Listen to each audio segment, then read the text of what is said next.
Okay, cool. So I've got a fresh page here. So I'm going to go ahead and run the create React app to get a React project started. So npx create React app, and this will be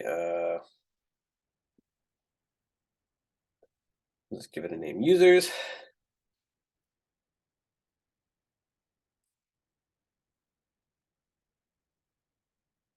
Okay, so this is going to create a default setup that you should be vaguely familiar with this time. At this time. So here's the package.json. This is going to get modified. It's going to come with a bunch of scripts built in. So you can do things like run a development server. It also includes a lot of CSS and the basic structure. So a lot of that stuff you can get rid of, but you don't have to. So it's definitely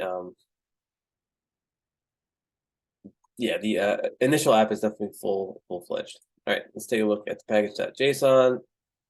There's a couple scripts here. So there's start, build.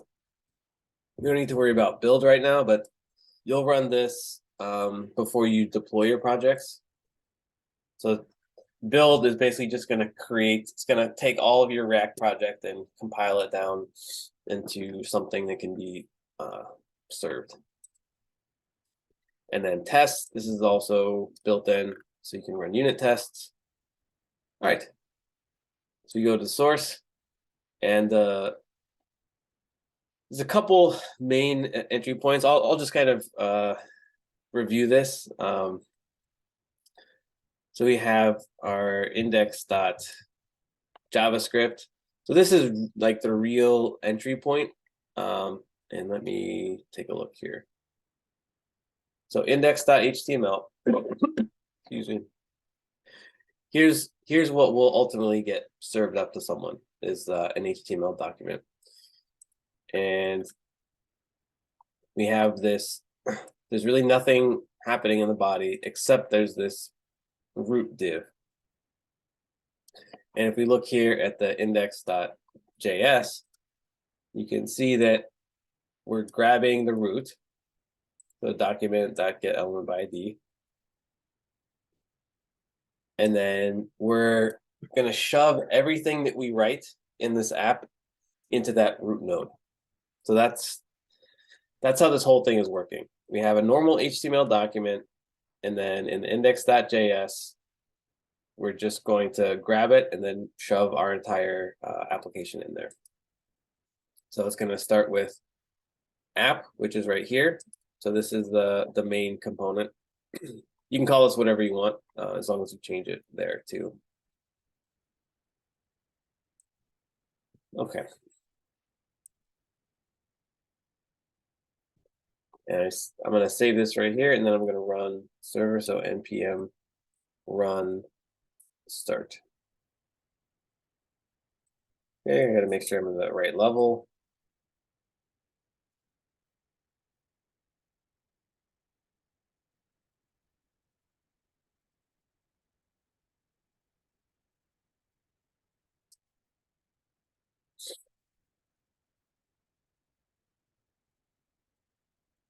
Okay. So not a lot going on there. So one thing I would strongly recommend you have, if you don't already, is the React developer tools. And if you install the React developer tools, you just do a search.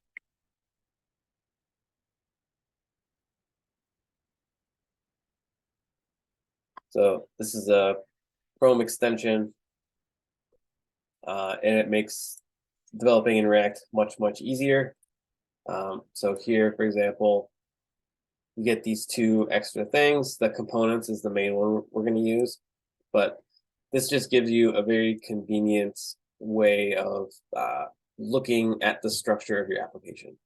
So as I mentioned before, React applications, it's basically a tree, and there's a hierarchy there, but it's difficult to see that when you're just looking at either the finished product, the HTML, or even within your application. But the component view. So there's nothing going on right now, but we'll see that later. So it's just a very convenient way to see what's happening, and you can look at state and props for every component. So I strongly recommend that. All right. So we have our app, and what I'd like to do first is write a new component. So I want a component, and I want this to be a drop-down menu. So this is like the state abbreviator challenge. So I want a drop-down menu, and then I want that drop-down menu to be populated from an API call. So first thing is I need a drop-down menu. So I could shove that in here, right?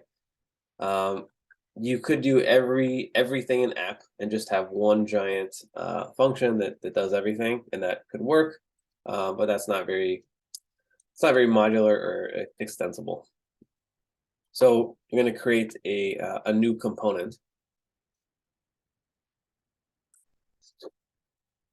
And the new component is going to be drop down. I'll just call it drop down. And then I'm starting from scratch here. So I'm going to import a few things. Well, I don't think I need to import anything just yet, but I do need to create this function. So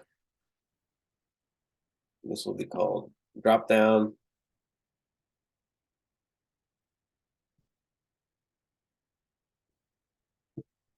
And that's pretty much it. So I need to return some JSX. So I'll do that in a second. And then I'm also going to export this.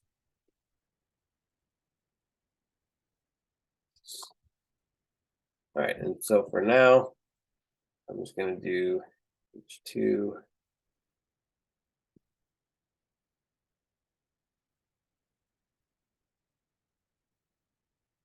Okay, so I have my component, just the initial skeleton. It exists. Now I want to actually display this here. So if I want to to make sure that this component is rendered from this component, I will have to import it first. So import drop down, and I get helpful auto completion. And then this component is going to be JSX. So, oops. So I'm going to render that just like that. So it will look like HTML, but this, this is actually a function. This is the function that's going to get called. I see that right there. And if I look at my components in the React DevTools, I can see that here. So app is the top level, and then it has one child at the moment, which is dropdown.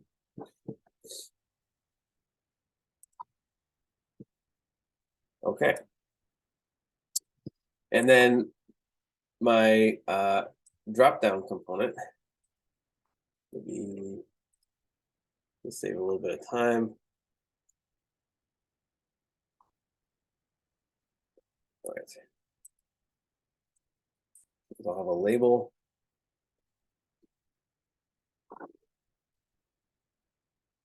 This is going to be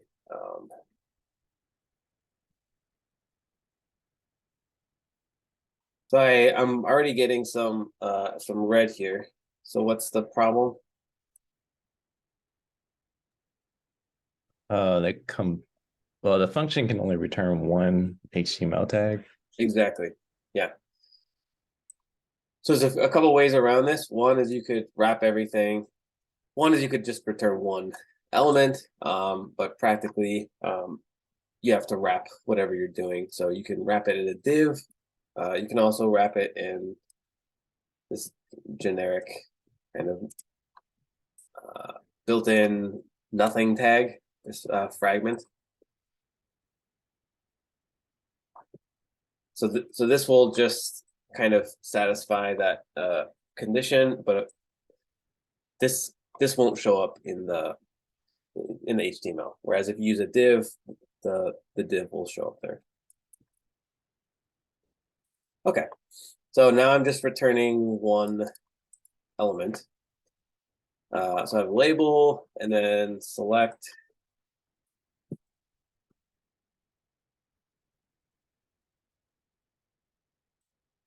And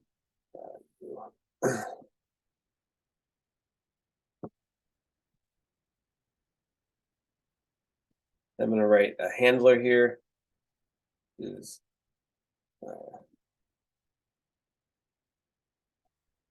So this is just basically normal HTML at this point, or it looks like normal HTML.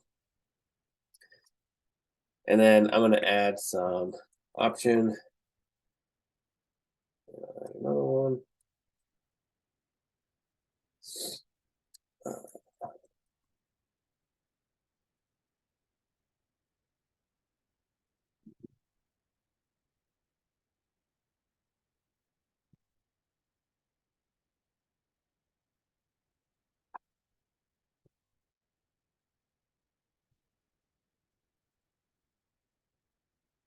Let me get rid of that.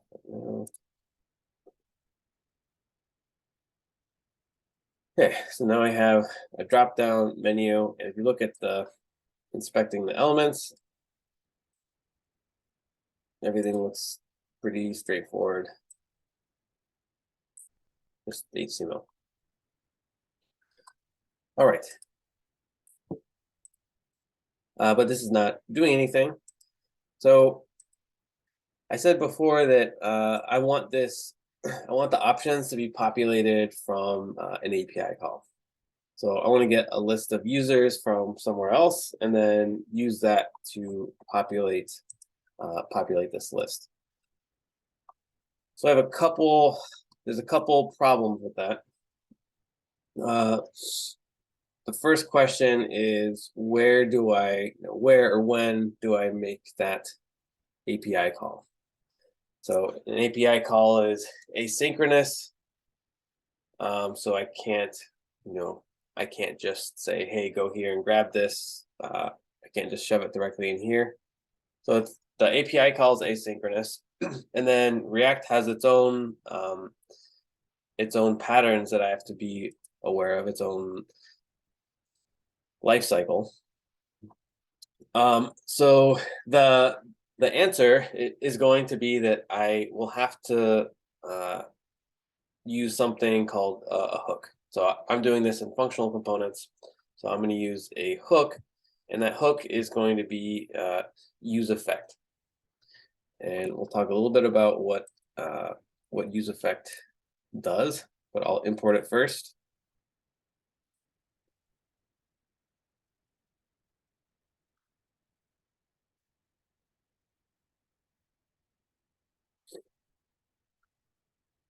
So I have useEffect imported now, and useEffect is for making it is for doing stuff once your component has rendered.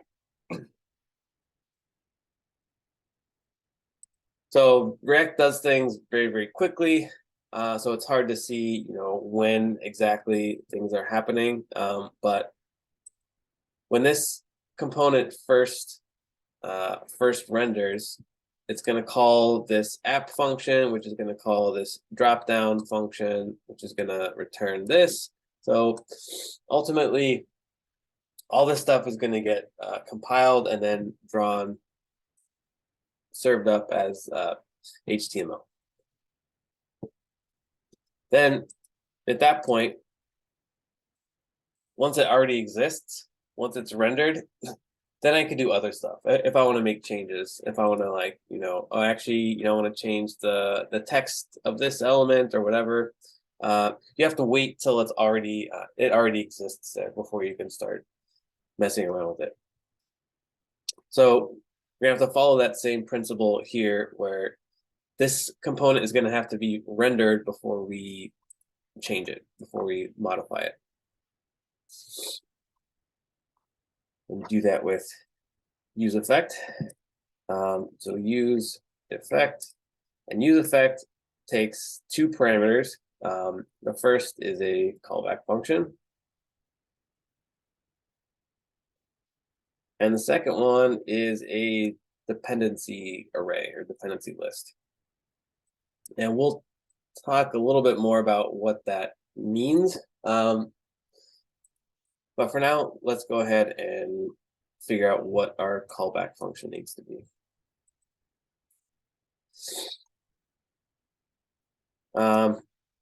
Actually, I'll go ahead and mention it. So the dependency array is going to control.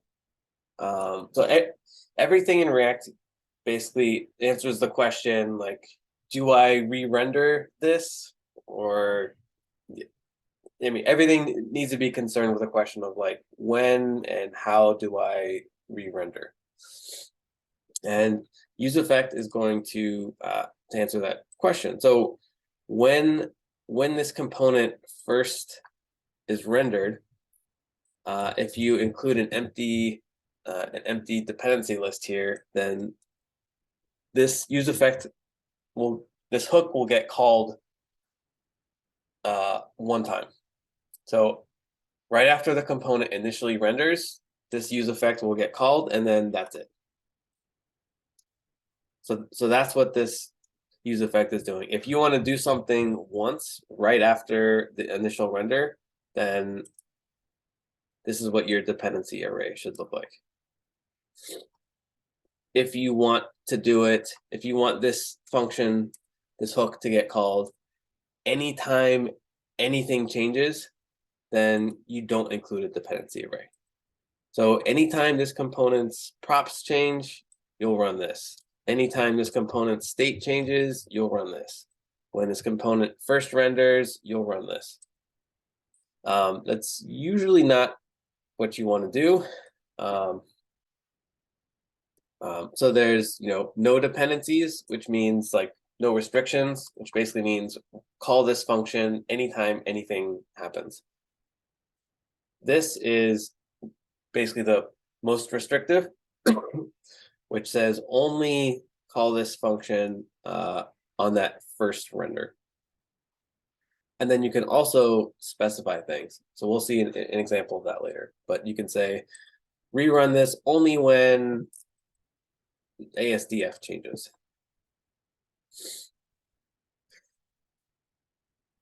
Okay, so we have our useEffect function, and this is where you're going to make API calls, basically. So if you want to reach out to some other component and grab information that you want to display, especially like as an initial thing, then you're going to do that stuff here. So I'm going to have to write a function. So there's kind of a slight trick here where this useEffect takes a callback function, but that callback function can't be asynchronous.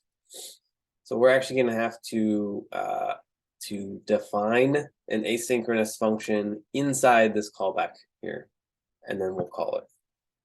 So there's just one more level of indirection. So async function get users.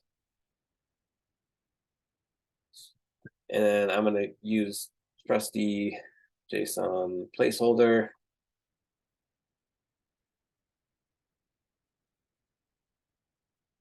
Okay, so I'm going to grab this. I'm going to just use this, the fetch API. So const res equals.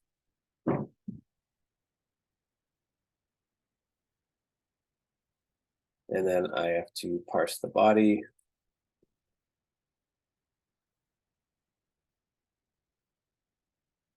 And once I have that, this should be my actual JSON. So console.log. Okay, so I have my useEffect, which takes the callback function.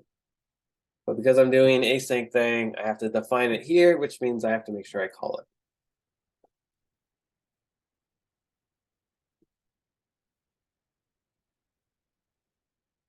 Okay, so now this should get called when this drop down first is rendered. So I'm going to go here.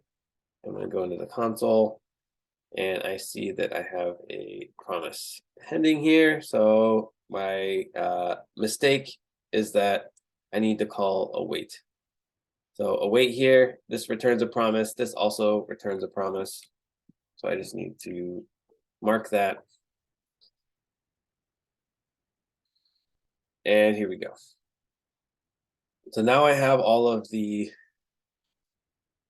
data that I want, but I have to, console logging is great, but I want it to be here. So how do I, how do I get data that I'm pulling in here into this other component? It's a bit bizarre to think about, but it's how you have to think when you're doing React stuff. So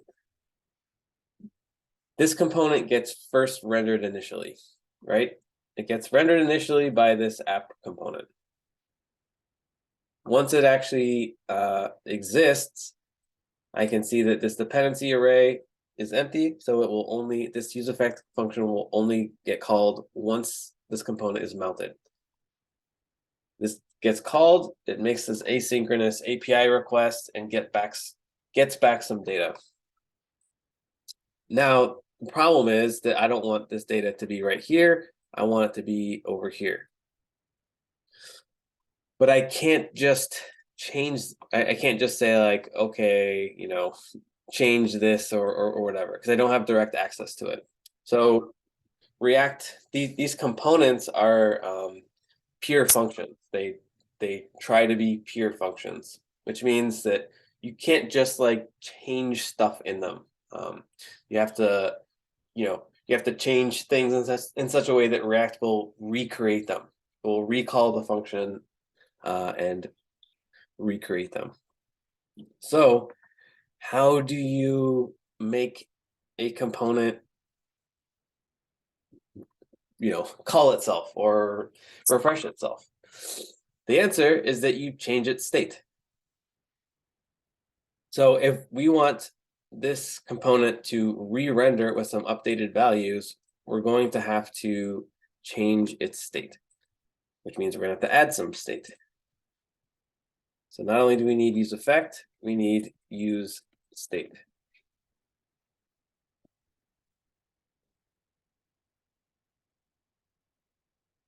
So the information that we want to keep track of that's changeable is users, right? Because we start out with no users and then we have a bunch of users. So the convention here is whatever your thing is, and then the function that you call to change it is set whatever the thing is. So users and set users equals use state. And you can pass it nothing, or you can give it like an initial value. I'll just give it an empty list. Okay, so now we have state, and I can, even though we haven't really done anything with it yet, I can go into the components and look at the drop down and see that I have state. So now, so that's just, it can be often handy just to have that information there, so you're not dependent on the visual display there. Okay. So we're making this API call, and once we get this result, we want to basically re-render this component, which means we want to change our state. So instead of just console logging it, I'm going to call set users.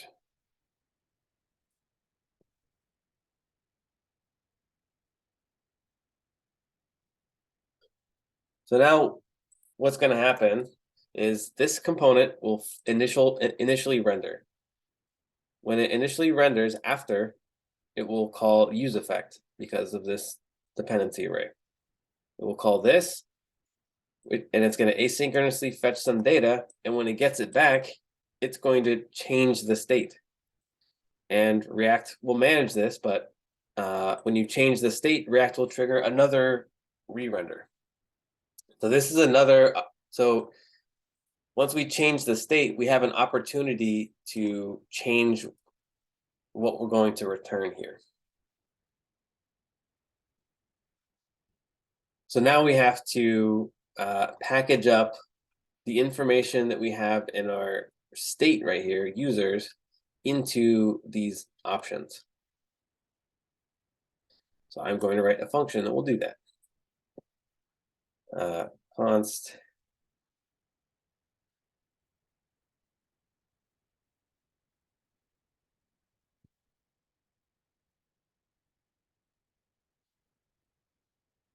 Okay, so I have my user information.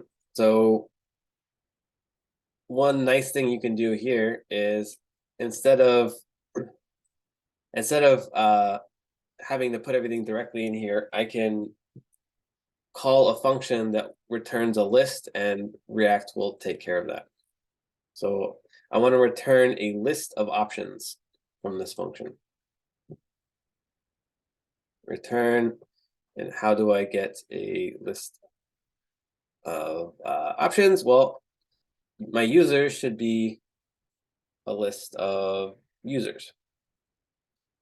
So I will map over those, and I'll basically transform all of these into JSX elements that have the information that I want.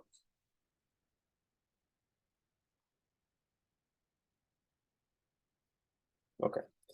Some of the dev tools are a little wonky, but that's fine.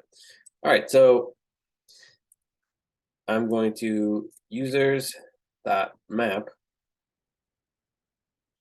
and I'm going to have a user, and then I'm going to return this right here. So an option, and the value is going to be, I'm actually going to make this the ID. So u.id, in part because I'm going to do something. I'm going to make another API call later, and we're going to need the ID. And then here, what we display will be the username. So u.name.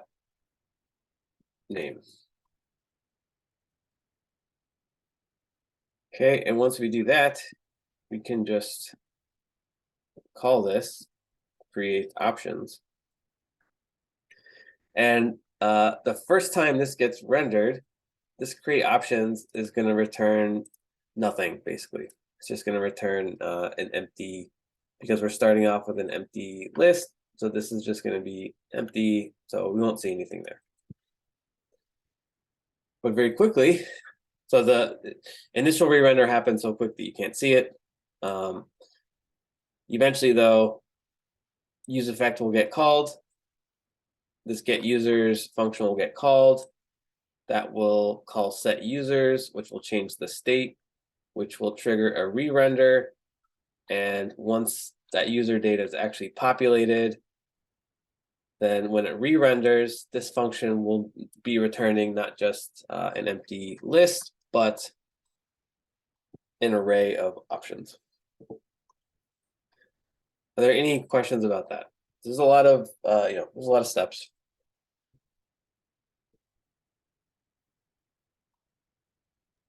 Yes, why didn't you have to uh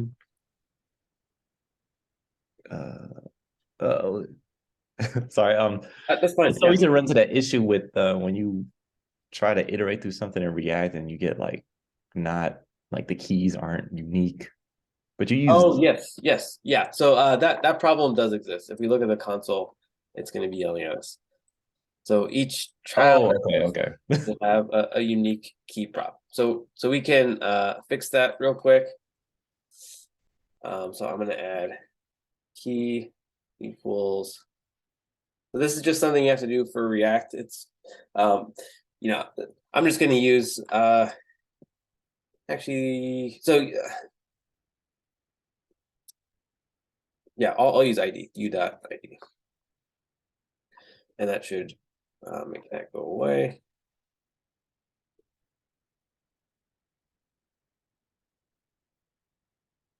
Okay, so that's fine for now.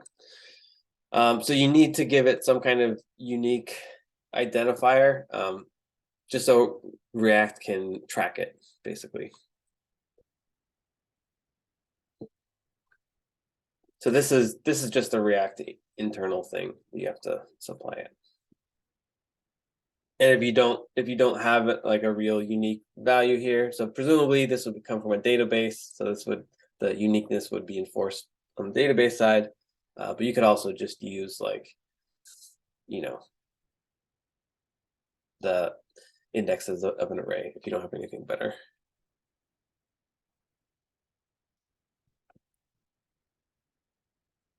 Okay. All right.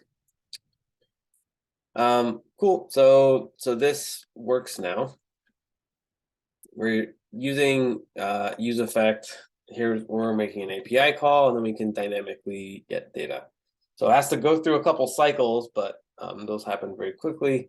And then at the end of the day, you just see a drop-down menu. All right, let's take a excuse me. Yeah, let's take a 10-minute break, and we'll come back, and then we'll add another complication here.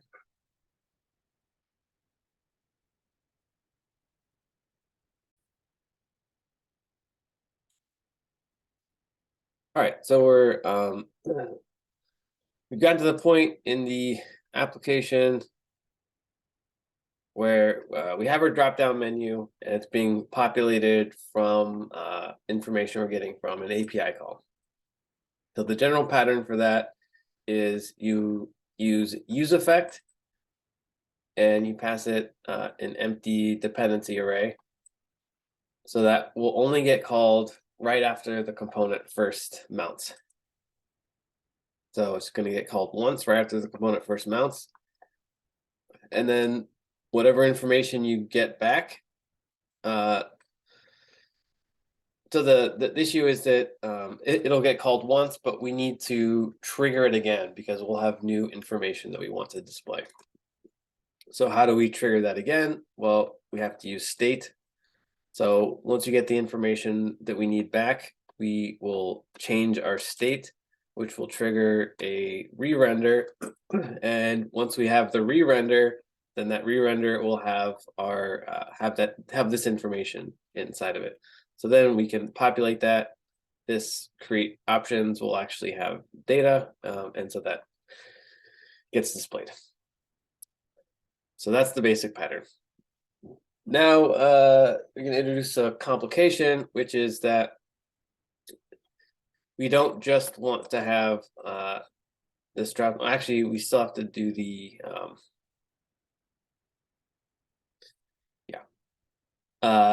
yeah, we're gonna have to have an event handler as well. But so what I want to happen now is that when I actually select a user, I want to make another API call to this, but to the detail view.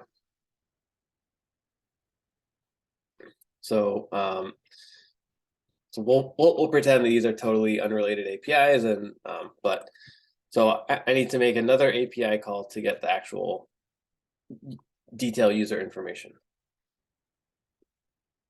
So I have a situation now where I want to have another component. So I can look here in the component hierarchy. I have just this drop-down component now, but I want to have another like detail display component, which will be dependent on information that's contained in this component. So I could my first move might be to just add something else in here. So inside of this component, I add another, detail view, whatever. But that, now I have, one component that's kind of two components. So that's usually not a good idea. So we're going to create a new component.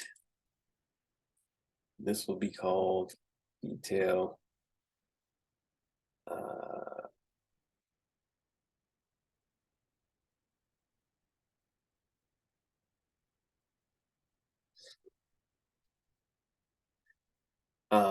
Okay. So I'll create a new component here. I'm going to use a shortcut. This is built in. So FCC, this is a functional component, and it will do some boilerplate here. So this will be called user. So there's some React extensions you could install. It's not that big of a deal, minor convenience. Okay, and this.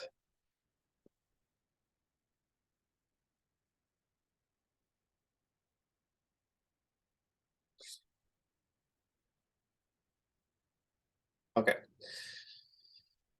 So I have this user detail, which is ultimately going to display a bunch of information that we have to get from here. Well, how do we pass information from one component to another? Well, the only real way to do that is with props. And with props, you have to pass from a parent to a child. So in order to manage that, we're actually going to create a another component that will be the common parent of the drop-down component and then this user detail component. We'll create another, and let's see. User display. Maybe not the great name, but so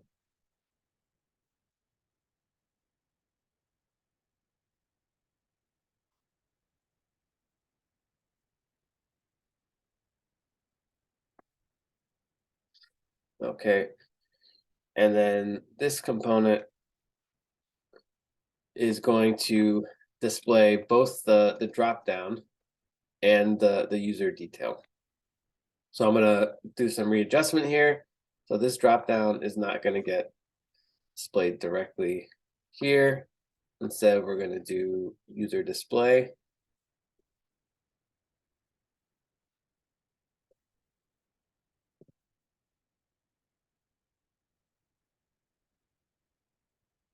And then the user display, that's going to import both dropdown and user detail.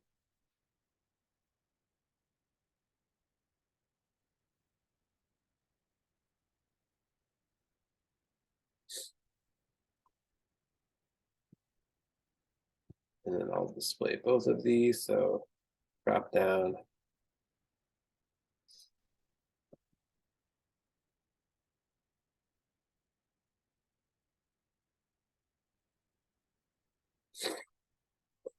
And I will refresh this. And so the basic display hasn't changed, but the structure of our app has changed. So we have app and then user display and then drop down, which is still stayed the same, has state. No new props though, and then user detail. So we now have this kind of tree. We have this app, which is the root node, which is rendering user display, which has two children, dropdown and user detail. And user detail is dependent on what's happening inside of dropdown. So there's the dependency. These two things need to share information. So user detail needs to get information from dropdown, but they're sister components, so they can't share information directly. So the way you do that is you pull up whatever information they need to share into the common parent, which in this case will be user display. So user display is going to have some state. So user display is going to have to be in charge of passing information down from basically from drop down into user detail. And you're gonna have to use state to do that because we're gonna have to change, that's information that will change, and we need to trigger re-render of these components with the updated information. So we'll go ahead and import use state.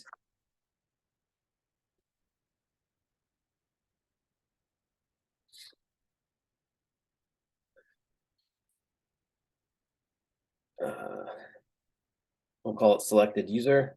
That's the information we're going to need. Set selected user.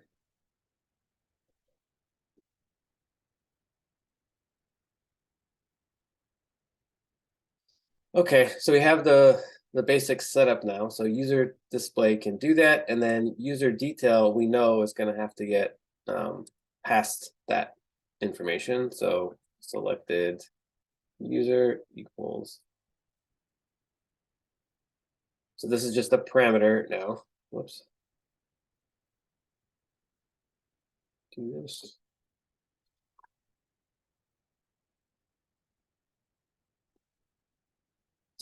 So when we call this function, basically, we'll pass it this parameter. So selected user. So we still have this issue where dropdown knows or can know about its own state, right? So it has access to these users, and then if we throw an event handler here, so on change, you could do handle selection. And I'll just go ahead and write that here. So const handle selection. So this is an event handler. And I'll just console log.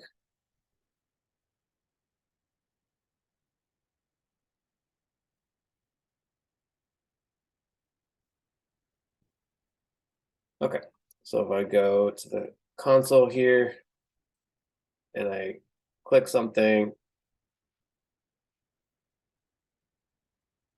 I'm logging the value here. So not the name, because I don't care about that. That's just for display purposes.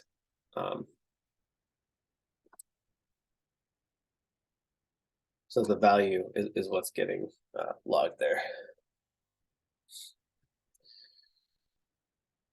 Okay, so I have an event handler. So the issue is that I can log that event, but what I need to do is I need user display to have that information. So you have to do this weird thing where you can't pass information from a child to a parent, right? That's not allowed in React. But what you can do is have a child give a parent a function that it can call. And then the parent can change its own state, and so that's basically the workaround to the information flow restrictions here. So we're here in dropdown. We have this handler function, and so we're going to want to pull that right here. So I'm going to pull that up here, and then once they make a selection, I'm going to need to change my state, right? So I'm going to have to update that.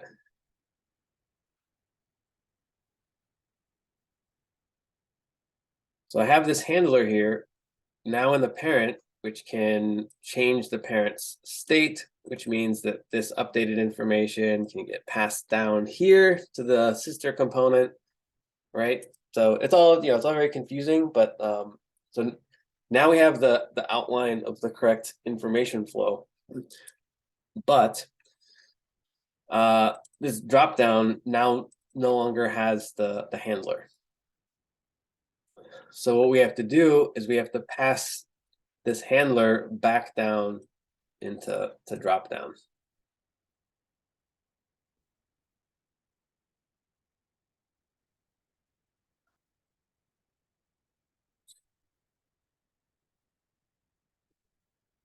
Okay, so now user display is the one that knows about the current selected user.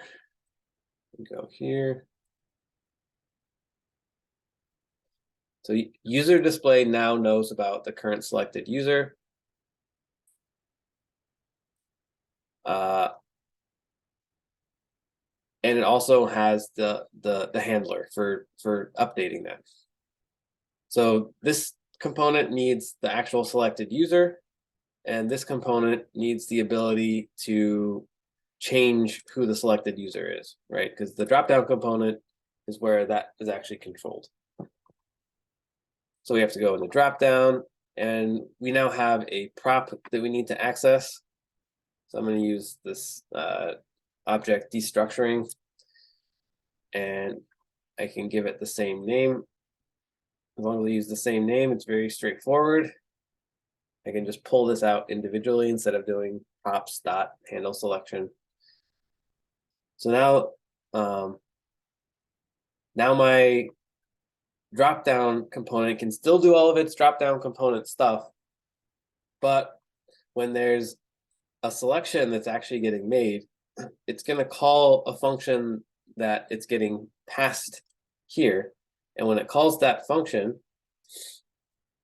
the parent component's state will change, which will trigger a re-render of the parent component with updated information. So then user detail will have the information which has just been updated from dropdown.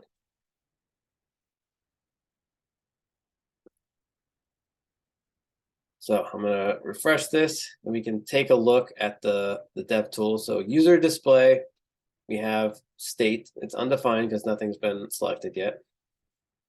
The dropdown, it's got this handle selection, which is getting passed down as a prop. Notice that this is under props. And then we have the usual state for this, which is how it's populating this in the first place.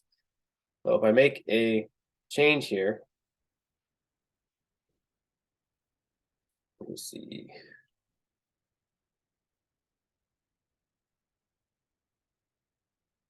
It should be updated.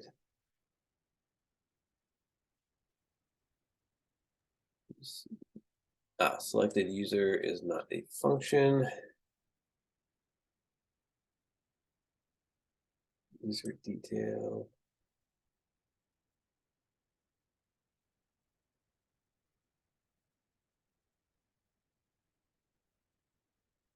Oh, okay. So I was just not paying attention. So selected user.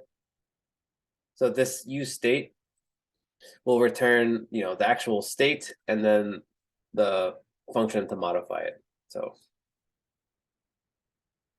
just a little carelessness there.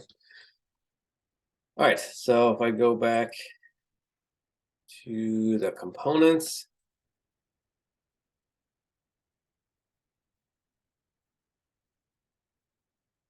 so the state gets updated. So I change something here that triggers the onChange event, which calls the function which is passed down as a prop, which then changes the state of this parent component. So this parent component now is, its state is this user that I need. So I need to grab the user ID so I can make this API call. And then once it has the most recent value from the drop-down menu from its child, it will pass it down as a prop to user detail. So user detail now has this prop, which is 7. So that's where I need to actually, need the value here. Okay, so now that I have access to that value here, I can make sure I'm grabbing that, and that is called selected user, because that's what I'm passing it here.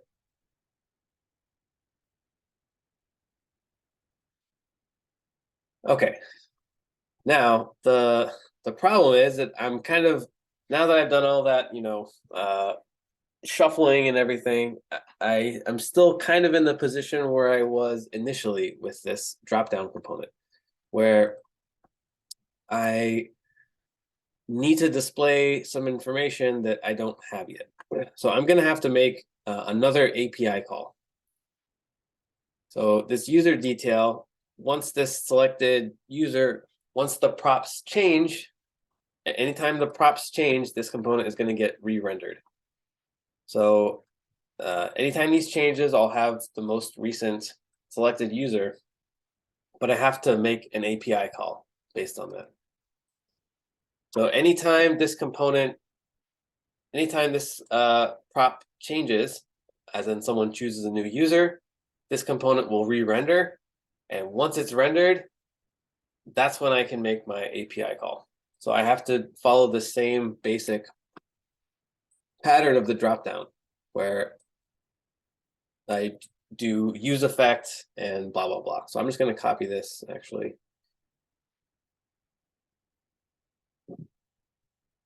And I have to import it. So from, oops.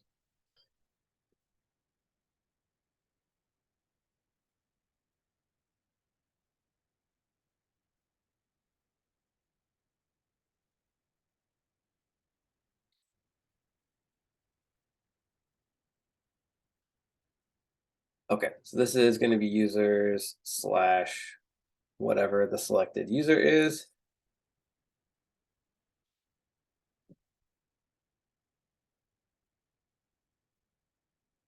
Make this.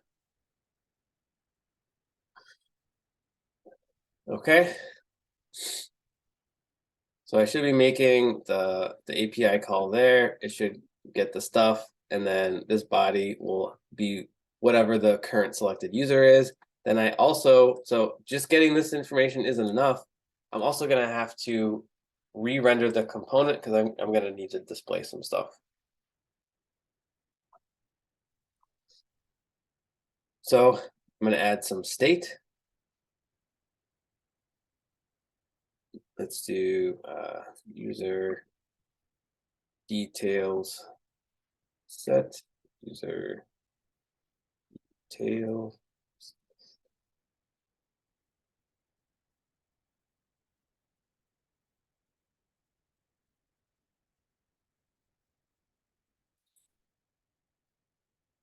And then I'm actually going to have I'll write a function that will create that. So const create user details.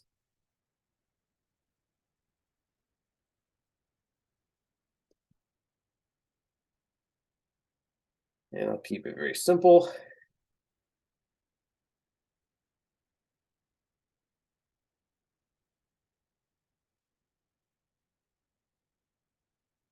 H3, this will be user. So if I look at the, what I'm expecting to get back is this.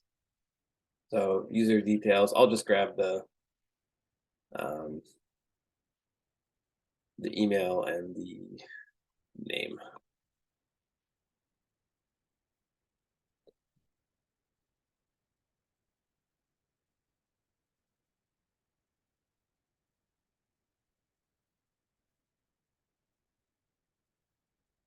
Okay, so just to kind of show that it's getting there, and I will,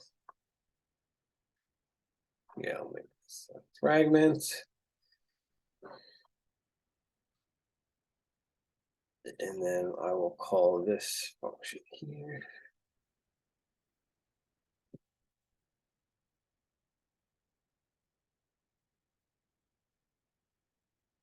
All right, so a couple things we're gonna have to fix here, but now I'm going to return whatever this create user details returns, which is going to be based on this state that I have. So initially, this is going to be undefined. So that's probably going to throw an error. So I have a problem. This is a common issue. So the initial render doesn't have data, and then subsequent renders do have data. And if you're trying to access properties on undefined, you're gonna have an issue. So a couple ways to handle that. One is to make sure that this doesn't get called unless you have the information. You can do that with conditional rendering here. So you can use either the double ampersand, which makes sense here if it's either something or nothing, or you could use the ternary operator if it's one of two things. So if I have, if I have user details, this is not undefined, then I want to render it, otherwise do nothing. So you can do that. So if this is undefined, then this won't get called. And I don't have to worry about that.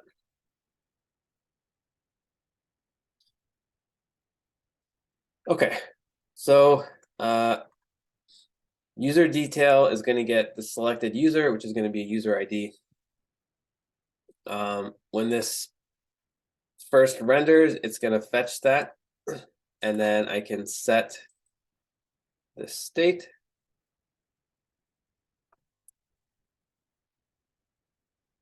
And when I do that, this component will re-render.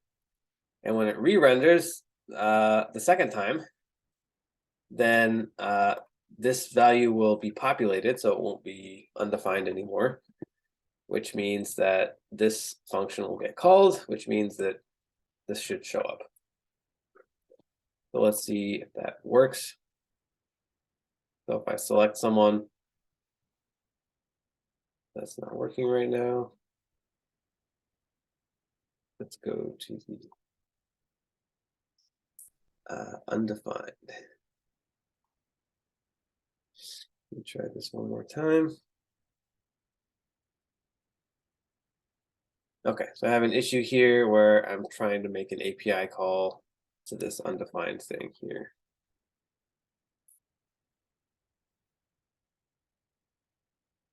Yeah. So the problem is, again, this first render is different than subsequent renders. So the first time it renders, this selected user is going to be undefined because there isn't a selected user. So let's see. I have a couple things I could do. One, I could add a condition in here. So I could do, if selected user, then make this API call, otherwise don't. That will be fine. I can also control it from, if we look at the structure here. So user display is rendering user detail. And if there's no user details to render, maybe it shouldn't be rendering. So I go to user display. I can actually do the same thing I did here, which is just make sure that I'm only rendering it if there's something to render.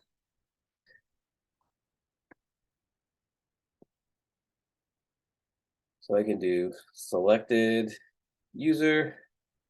No.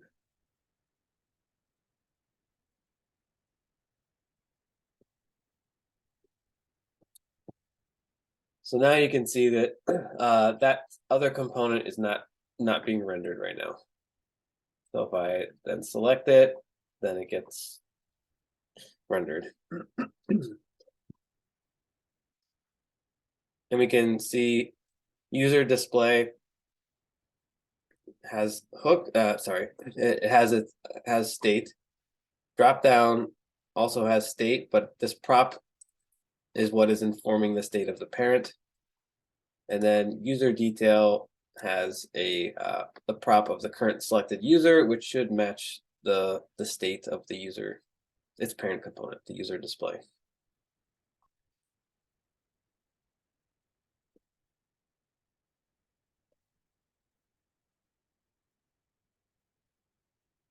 Are there any questions about that?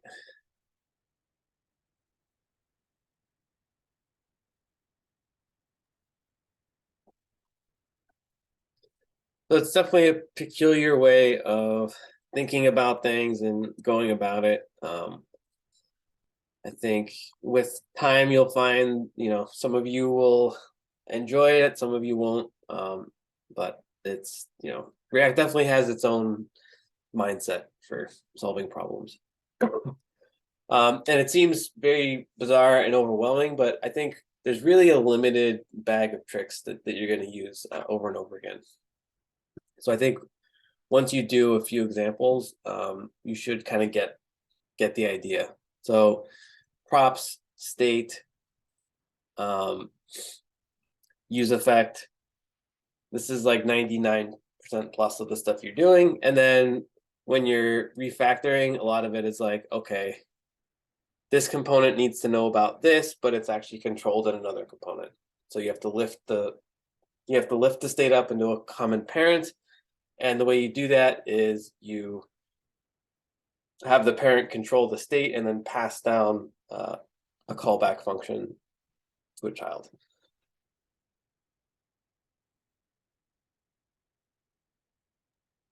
So on the drop down component, Yes. page on line 14, you had get users, but you on line 14. Oh yeah, and right there. Okay. So um can you probably went through it before, but can you explain why you put get users on line 14? Is it just to invoke it again? Yeah. So useEffect has a, I guess, quirk where the callback function to useEffect can't be asynchronous. Mhm. So what you might just think you could do is async. You just make this async and blah blah blah, but that's not going to work. So if you want to use an asynchronous function in useEffect, you have to define it inside of the body and then call it here. Okay. So useEffect will get run. This whole callback function will be executed. And inside of this callback function, we're defining another function, which we're then calling. Gotcha. Okay. Yeah, that makes sense. So if I don't do this, then this is never going to run. If I comment out get users, then the useEffect function will run, but it won't. It inside the useEffect, it's just defining a function. It's not actually calling it. Which reminds me, there's one other thing that I neglected. So here, I'm going to call this get user detail.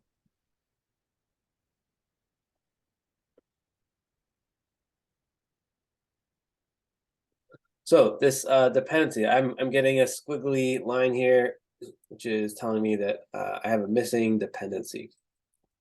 Let's go back to our code here. So note that it works the first time, but let me refresh this. So Glenna, that's great. But it doesn't work after that. And the problem is that this is not exactly the configuration that we want. So we don't just want this to run the first time. We want it to be anytime someone makes a new selection, we want this useEffect to run. So we don't want to just say run when it initially mounts. You want to say run whenever user details changes, or actually run whenever selected user changes. So we can add that there. And now this useEffect, anytime this basically gets an updated prop of selected user, then this useEffect will run. And so you should stay up to date at that point.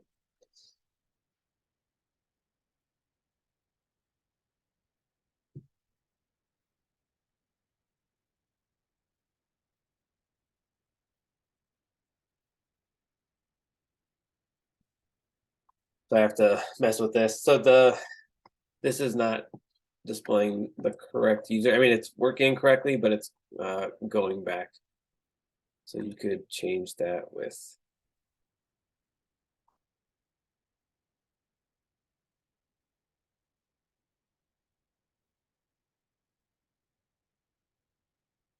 the value should be.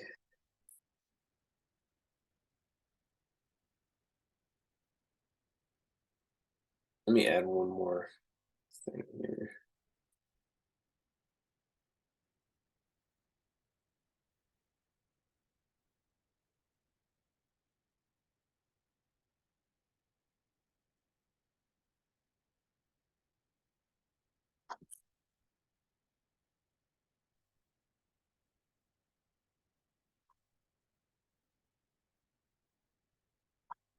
So I'm going to make this kind of dynamic, so it'll be dependent on whatever the current selected thing is, which is now controlled here. So I'm going to pass in selected user as another prop here.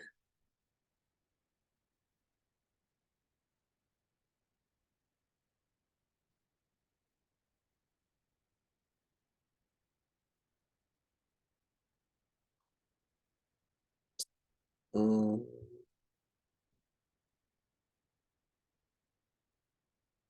see if that works.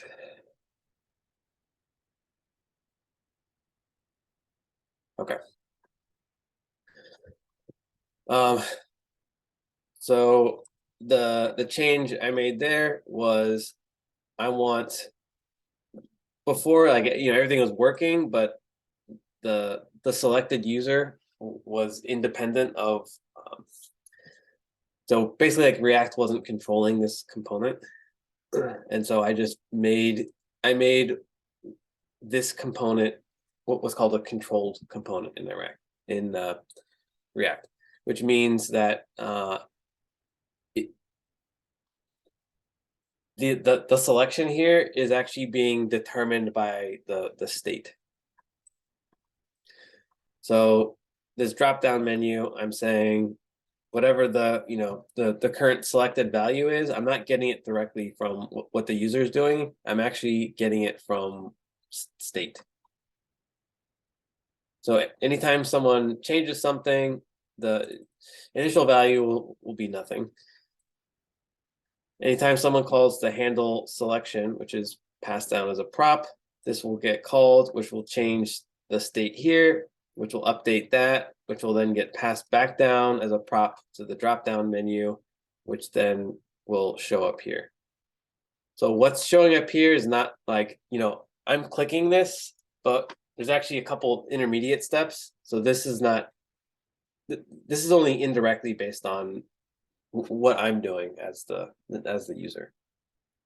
Actually, when I change the state, the callback function gets executed, the state updates, and then re-renders, and then this is populated. This is re-rendered and populated based on what's in the state. So you can actually, let me see if I can change this.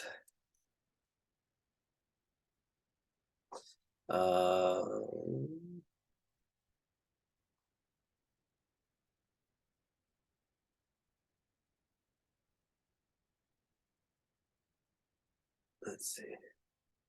Well, whatever. Let's run with that.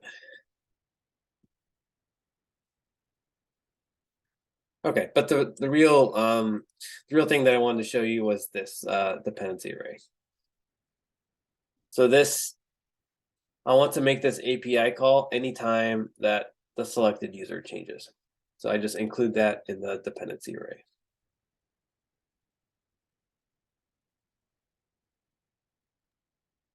So that means before you added selected user there, it wasn't doing anything in the URL. It was, so it should make the call, but just when it's initially rendered. So when I first, yeah, it's actually not showing up now, but so now when I change this won't change because it's already been rendered. So that initial render happened, but now it's not gonna update anymore because it just ran that one time. Oh, okay. And if I include this back,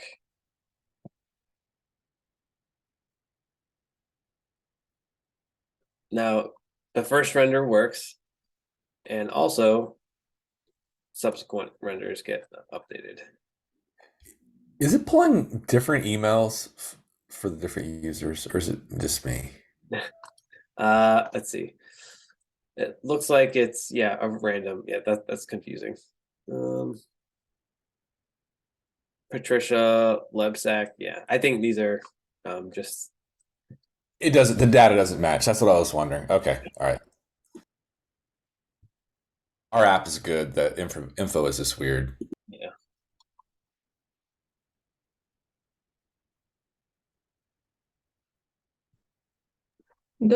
Our main component, the app, only has one child. Then the user display, is that all we have in there? Okay. Yeah, typically you want your app to do as little as possible, and we'll also see. So right now, this is what's called a single page app, and you can definitely do that with React. You can also add routing. So there are third-party and like semi-integrated routing. So you can, like if you want to have different pages or pseudo pages, if I want to go to /user/1, you can do that, and you'll often do that at the app level. So in general, it's good to keep this as minimal as possible.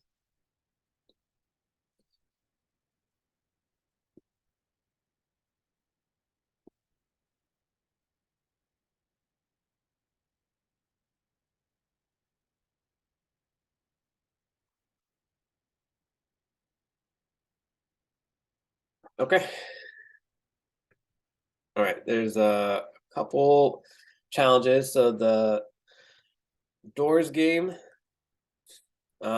is relatively simple. I mean, it's basically has you. I would say that this is optional. Take something in functional style and put it in class-based style.